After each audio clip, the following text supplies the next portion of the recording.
Okay guys, after so many days we got one nice long weekend, so we wanted to do something on that particular weekend. We decided to go on a bike trip from Bangalore to Kotagiri via Ooty and Kunnur, but because of some unavoidable reasons we had to cancel that plan, and then we looked for some other options as well, but those were also not possible for some other reasons.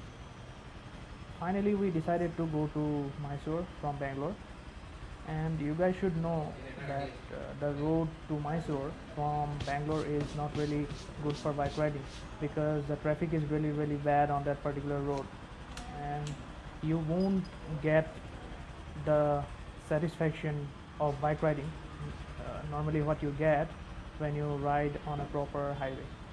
Since we didn't have any other options left for us, so we had to do that. So anyway guys, please enjoy this.